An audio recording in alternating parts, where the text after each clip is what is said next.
আজকে আমার শিলিগুড়ি থেকে চালসা যেতে হবে, সন্ধ্যা হয়ে যাবে। তারপরে আমি ওখানে একটা কমিউনিটির সাথে মিট করব। কালকে আমার প্রোগ্রাম আছে ময়নাগুড়িতে, ফার্স্ট প্রোগ্রাম জলপাইগুড়ি। তারপরে আমি যাব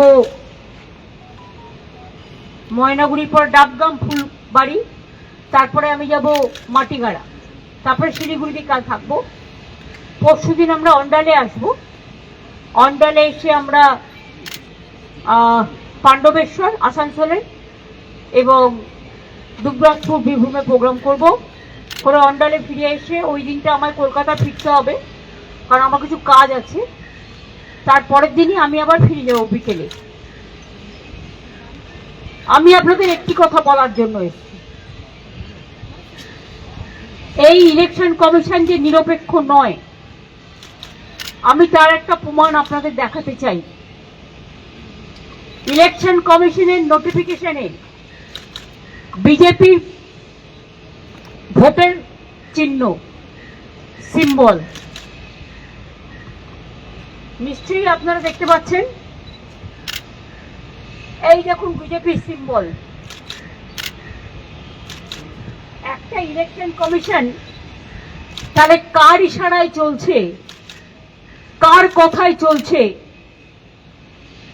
নন্দীগ্রামের বিডিও চলে আসছে ভবানীপুরে, কারণ গদ্দারের নিজের লোক বলে ৭৩ জন রিটার্নিং অফিসারকে কালকে চেঞ্জ করা হয়েছে। এর আগে চিফ সেক্রেটারি থেকে, হোম সেক্রেটারি থেকে, ডিজি থেকে, সিপি থেকে প্রায় ৬০-৭০ জন আইএস আইপিএস কে বাংলায় যারা কাজ করে বাইরে পাঠিয়ে দেওয়া হয়েছে। এবং কখনো কখনো বলে না ঠাকুর ঘরে কে, আমি তো কলা খাইনি।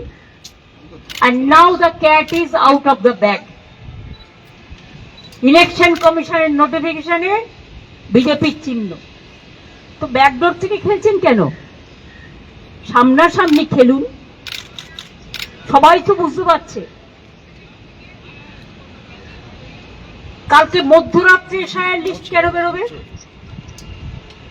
এখনো পর্যন্ত পাবলিক জানে না। এখনো লিস্ট বুথে টানানো হয়নি, ব্লকে টানানো হয়নি, জেলায় টানানো হয়নি।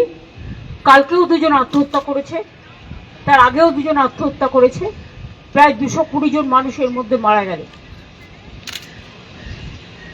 এত ভয়টা কিসের? আর যেটুকু নাম উঠেছে সেটাও মনে রাখবেন, আমার কোর্টে কেস করার জন্য। লিস্টটা বের করতে ভয় কেন? নিশ্চয়ই তার মধ্যে স্বচ্ছতা নেই।